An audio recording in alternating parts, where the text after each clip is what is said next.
अस्सलाम वालेकुम students.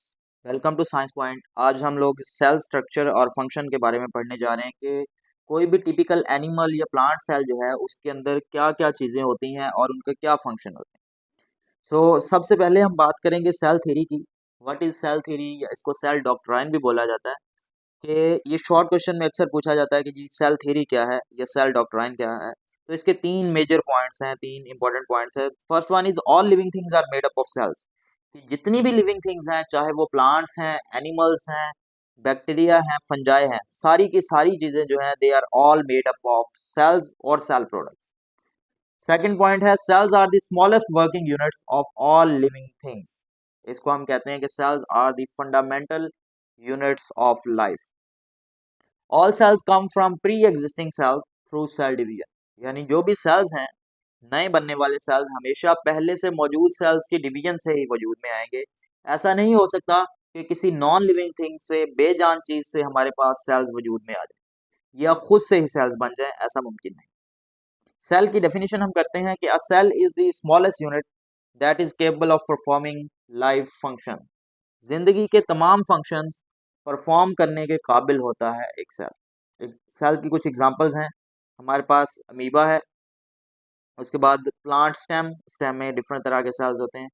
Bacteria हमारे पास एक एग्जांपल है, नर्व सेल है और रेड ब्लड सेल है। सेल को अगर हम मेजरली क्लासिफाई करें तो हम सेल को दो मेजर क्लासेस में डिफरेंशिएट कर सकते हैं या क्लासिफाई कर सकते हैं। Number one is the prokaryotic cells and number two is eukaryotic cells. Prokaryotes ऐसे सेल्स को कहते हैं जिनमें हमारे पास न्यूक्लियस मौजूद नहीं होता, एक प्रोमिनेंट न्यूक्लियस जिसके इर्द गिर्द मेम्ब्रेन मौजूद हो, वो मौजूद ना हो, तो हम ऐसे सेल्स को प्रोकैरियोटिक सेल्स कहते हैं। और ऐसे ऑर्गेनिजम्स को हम प्रोकैरियोट्स का नाम देते हैं। यानी prokaryotic cells do not have structures surrounded by membranes. Few internal structures are present and one celled organisms जैसे कि बैक्टीरिया। बाकी भी इनमें डबल मेम्ब्रेन बाउंडेड स्ट्रक्चर्स जो है वो मौजूद नहीं होते। बैक्टीरिया की अगर हम बात करें तो देख लें, इनमें सेल वॉल होती है, राइबोसोम्स होते हैं जो कि प्रोटीन सिंथेसिस के लिए होते हैं, फ्लैजेला मौजूद होते हैं जो बैक्टीरिया को हेल्प करते हैं लोकोमोशन में या मूवमेंट में, न्यूक्लियोइड होता है क्योंकि इसके डीएनए के इर्द गिर्द मेम्ब्रेन नहीं होती तो हम इसको न्यूक्लियस नहीं बल्कि न्यूक्लियोइड कहते हैं। ऐसा रीजन जहाँ पे डीएनए मौजूद हो उसको न्यूक्लियोइड कहते हैं। सेल मेम्ब्रेन मौजूद होती है और इसी तरह एक कैप्सूल जो है, सब में नहीं लेकिन कुछ बैक्टीरिया में कैप्सूल मौजूद होती है। यूकैरियोटिक सेल्स ऐसे सेल्स को कहेंगे जिनमें डबल मेम्ब्रेन बाउंडेड ऑर्गेनेल्स मौजूद होंगे और इनके अंदर प्रोमिनेंट न्यूक्लियस मौजूद होगा। जो मेजर डिफरेंस है वो हमारे पास न्यूक्लियस का है। प्रोकैरियोटिक सेल्स में न्यूक्लियस, प्रोमिनेंट न्यूक्लियस जिसके इर्द गिर्द एक मेम्ब्रेन हो, मौजूद नहीं होता, जबकि यूकैरियोटिक सेल्स में ये न्यूक्लियस मौजूद होता है। ज्यादातर जो लिविंग ऑर्गेनिजम्स हम देखते हैं, इधर एनिमल्स और प्लांट्स, ये हमारे पास यूकैरियोट्स होते हैं या यूकैरियोटिक सेल्स के बने होते हैं। टिपिकल एनिमल सेल्स देख लें कि इसमें क्या क्या चीज़ें मौजूद होती हैं। सबसे बाहर एक प्लाज्मा मेम्ब्रेन मौजूद होती है जिसको हम सेल मेम्ब्रेन का नाम भी देते हैं। It controls what goes in and out of the cells, कि कौन सी चीज़ सेल के अंदर जा सकती है और कौन सी चीज़ सेल के बाहर जानी है उसको कंट्रोल करेगी। एंडोप्लाज्मिक रेटिकुलम है, एक तरह का नेटवर्क ऑफ चैनल्स होता है। ये भी चीज़ों की मूवमेंट में हेल्प करता है। न्यूक्लियस है, न्यूक्लियस को हम ब्रेन ऑफ द सेल कहते हैं। ये सेल के अंदर जितनी भी एक्टिविटीज होती हैं उनको परफॉर्म करता है। गोल्जी अपरेटस है। माइटोकॉन्ड्रिया, माइटोकॉन्ड्रिया को हम power house of the cell कहते हैं। तो ये क्या करेगा, सेल के अंदर जितने भी फंक्शंस होंगे उनके लिए एनर्जी प्रोवाइड करेगा या एनर्जी जो है उसकी प्रोडक्शन में हेल्प करेगा। लाइसोसोम, हमारे पास इसको स्प्लिटिंग बॉडी भी कहते हैं। ये हमारे पास डिफरेंट फंक्शंस या डिफरेंट रिएक्शंस में हेल्प आउट करता है। राइबोसोम, राइबोसोम छोटे छोटे आप ये दाने देख सकते हैं। ये छोटे छोटे ग्रेन्यूल्स होते हैं जिनका काम होता है प्रोटीन सिंथेसाइज करना या प्रोटीन्स बनाना। ये प्लांट सेल के अंदर डिफरेंट ऑर्गेनेल्स मौजूद होते हैं, जैसे गोल्जी वेसिकल्स हैं, राइबोसोम्स हैं, स्मूथ एंडोप्लाज्मिक रेटिकुलम जिस पे राइबोसोम्स मौजूद नहीं होते। इसी तरह दूसरा हमारे पास होता है रफ एंडोप्लाज्मिक रेटिकुलम, इसके ऊपर राइबोसोम्स मौजूद होते हैं। एंडोप्लाज्मिक रेटिकुलम की दो टाइप्स हैं। न्यूक्लियस है, न्यूक्लियस के अंदर हमारे पास न्यूक्लियोलस मौजूद है और एक बड़ा सा वैक्यूल जो कि एनिमल सेल्स में मौजूद नहीं होता। एनिमल्स में छोटे छोटे वैक्यूल्स मौजूद होते हैं। इसी तरह अमाइलोप्लास्ट, अमाइलोप्लास्ट का काम होता है स्टार्च को स्टोर करना। सेल वॉल सबसे बाहर है, सेल मेम्ब्रेन होती है उसके अंदर, Golgi apparatus. Chloroplast green colour का एक ऑर्गेनेल होता है जो कि सिर्फ प्लांट्स में और कुछ बैक्टीरिया में, जिसको हम एल्गी कह सकते हैं, एल्गी में मौजूद होता है। और इसके साथ साथ क्लोरोप्लास्ट के बाद वैक्यूल मेम्ब्रेन हमारे पास, वैक्यूल के ऊपर जो मेम्ब्रेन होगी उसको वैक्यूल मेम्ब्रेन कहेंगे। उसी के बाद रैपिड क्रिस्टल और ड्रूस क्रिस्टल और माइटोकॉन्ड्रिया और साइटोप्लाज्म, ये चीज़ें हमारे पास मौजूद होती हैं। सेल पार्ट्स जिनको हम सेल ऑर्गेनेल्स का नाम देते हैं, उनके बारे में पढ़ लेते हैं कि कौन कौन सी चीज़ें जो हैं वो हमारे पास सेल में मौजूद होती हैं। सबसे बाहर किसी भी सेल की बात करें, चाहे वो प्लांट सेल है या एनिमल सेल है, उसकी आउटर कवरिंग को हम सेल मेम्ब्रेन का नाम देते हैं। So outer membrane of the cell that controls movement in and out of the cell, उसको हम बोलते हैं सेल मेम्ब्रेन। यानी कौन सी चीज सेल के अंदर जा सकती है और कौन सी चीज एक्स्ट्रा है, वेस्टेज है, और उसको हमने सेल से बाहर फेंकना है, सेल से रिमूव करना है, that would be called, that would be controlled by the cell membrane. ये डबल लेयर होती है, या डबल आप कह लें कि दो लेयर्स की बनी होती है। लिपिड बाई लेयर भी हम इसको कहते हैं, लिपिड की दो लेयर्स की बनी होती है जिसमें प्रोटीन्स हमारे पास एम्बेडेड होती हैं। अगर आप देख सकते हैं तो ये ऊपर वाली साइड पे और नीचे वाली साइड पे जो आपको स्ट्रक्चर्स नज़र आ रहे हैं, ये हमारे पास एक्चुअली है लिपिड्स, और इसमें जो बड़े बड़े स्ट्रक्चर्स आपको नज़र आ रहे हैं वाइट कलर के, ये हमारे पास प्रोटीन्स हैं। उसके बाद सेल वॉल है। सेल वॉल हमारे पास बैक्टीरिया और प्लांट्स के अंदर पाई जाती है, एनिमल्स में सेल वॉल एब्सेंट होती है। Cell wall is not present in animals, so most commonly found in plant cells and bacteria. It supports and protects cells. Cell के अंदर क्या मौजूद है जी? सबसे मेन चीज जो है वो होती है न्यूक्लियस। न्यूक्लियस का हमने कहा है it is a brain of the cell, जो कि सेल के अंदर होने वाली तमाम एक्टिविटीज को कंट्रोल करेगा। It directs cell activities separated from cytoplasm by nuclear membrane. इसकी जो मेम्ब्रेन है उसका नाम होता है nuclear membrane. Double layer membrane होती है, contains genetic material that is DNA.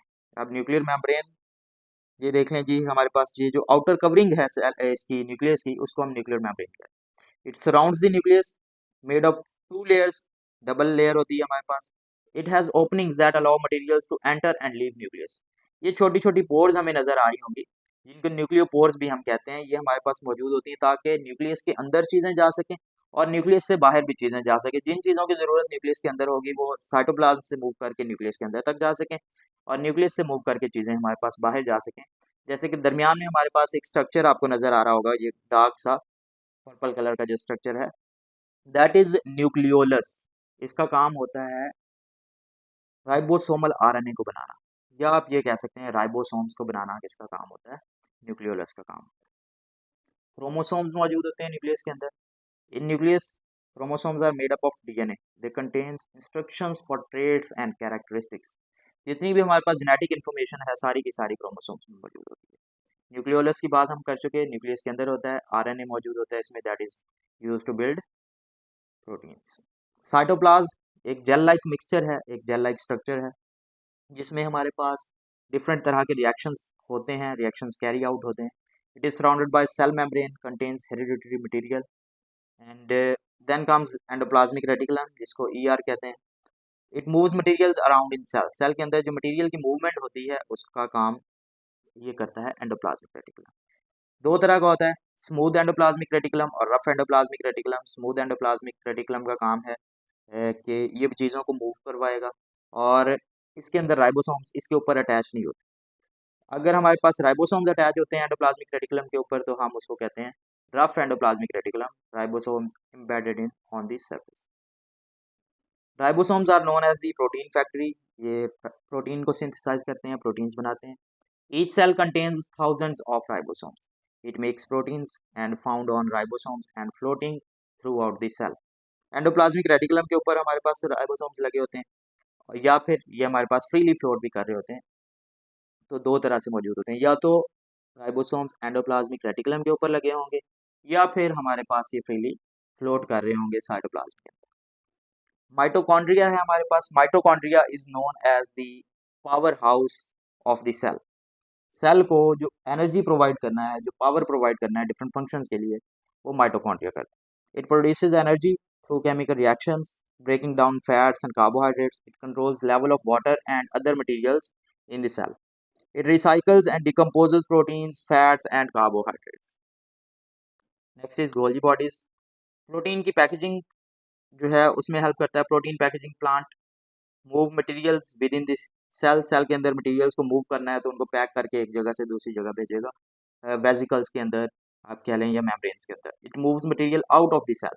Cell के अंदर से अगर हमने किसी मटेरियल को बाहर भेजना है तो उसको भी एक मेम्ब्रेन के अंदर, एक सैक के अंदर, एक थैली के अंदर पैक करके उसको बाहर भेज देना भी काम है गोल्गी बॉडी का। लाइसोसोम डाइजेस्टिव प्लांट है for proteins, fats and carbohydrates. इसके अंदर डिफरेंट तरह के डाइजेस्टिव एंजाइम्स जो है वो मौजूद होते हैं। अराउंड 40 टाइप्स के डाइजेस्टिव एंजाइम्स इसमें मौजूद होते हैं। It transports undigested material to cell membrane for removal. Cell breaks down if lysosome exploits. अगर लाइसोसोम जो है वो एक्सप्लोड हो जाए, जो हमने कहा है कि इसके अंदर डाइजेस्टिव एंजाइम्स होते हैं, तो ये पूरे के पूरे सेल को डाइजेस्ट कर लेगा। वैक्यूल स्टोरेज ऑर्गेनल्स होते हैं, membrane bound sacs for storage, digestion and waste removal. Storage, digestion और चीज़ों को सेल से अगर हमने वेस्टेज को रिमूव करना है तो उसके लिए वैक्यूल इस्तेमाल होते हैं, उसको स्टोर कर लेते हैं वेस्टेज को, और अगर हमने उसको रिमूव करना है तो बाहर भी हम इनको भेज सकते हैं। They contain water solution, helps plants maintain shape. Plants के अंदर एक बड़ा सारा वैक्यूल होता है, एनिमल्स में छोटे छोटे वैक्यूल्स मौजूद हैं। क्लोरोप्लास्ट ग्रीन कलर का एक ऑर्गेनल है जो कि सिर्फ और सिर्फ प्लांट्स में पाया जाता है। ये एनिमल्स में नहीं होता। प्लांट और एनिमल्स की अगर हम बात करते हैं तो usually found in plant cells. It contains green chlorophyll where photosynthesis takes place. Green colour का है, इसमें क्लोरोफिल होगा और क्लोरोफिल डेफिनेटली फोटोसिंथेसिस में हेल्प आउट करता है। ये हमारे पास इंपॉर्टेंट ऑर्गेनल्स हैं जो कि प्लांट और एनिमल सेल्स के अंदर मौजूद होते हैं, जो कि आप लोगों को पता होने चाहिए। और मज़ीद वीडियोज़ के लिए हमारे चैनल को सब्सक्राइब करें। अगर वीडियो आपको पसंद आई तो इसको लाइक करें। Thank you so much.